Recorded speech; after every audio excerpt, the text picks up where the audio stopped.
अयोध्या जो अयुद्ध है, मतलब जिसे जीता न जा सके, जिसका जिक्र इतिहास से लेकर वेद पुराणों में भी मिलता है।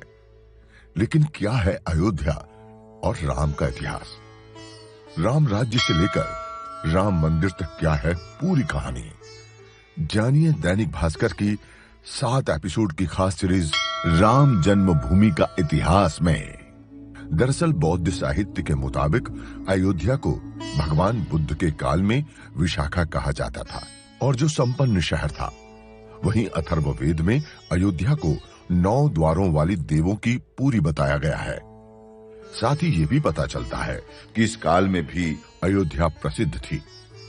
वाल्मीकि रामायण के मुताबिक सरयू के तट पर बनी अयोध्या नगरी 12 योजन लंबी और 3 योजन चौड़ी थी, मतलब करीब 5200 वर्ग किलोमीटर का एरिया। 1862-63 में पहली बार अयोध्या का आर्कियोलॉजिकल सर्वे किया गया, जिसमें धनन और विशाख लेख वाले सिक्के मिले। वहीं इतिहासकार जॉन की अपनी किताब इंडिया अ हिस्ट्री में लिखते हैं, अयोध्या उस जगह बसाई गई जहां 2 ट्रेड रूट एक दूसरे को काटते थे, इसलिए अयोध्या काफी संपन्न थी।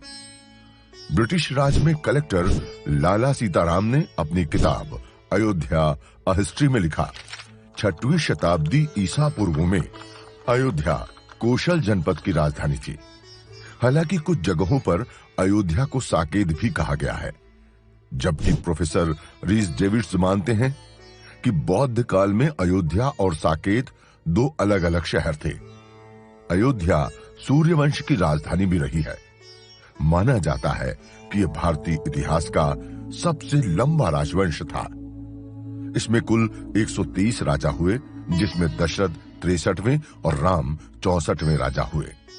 वहीं राम अवतार की बात करें तो इसका जिक्र स्कंद पुराण में मिलता है, जिसके मुताबिक राम विष्णु के अवतार थे।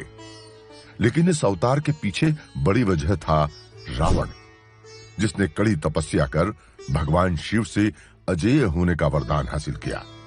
फिर इंद्र और चंद्रमा तक को जीत लिया। देवताओं की इसी परेशानी का हल निकाला भगवान विष्णु ने।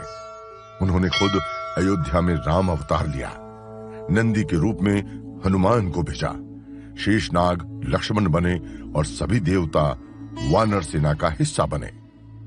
तो ये थी मर्यादा पुरुषोत्तम भगवान श्री राम और अयोध्या की कहानी। राम जन्मभूमि का इतिहास के अगले एपिसोड में जानेंगे कि राम राज्य के बाद कैसे बदली अयोध्या और कैसे बनी बाबरी मस्जिद।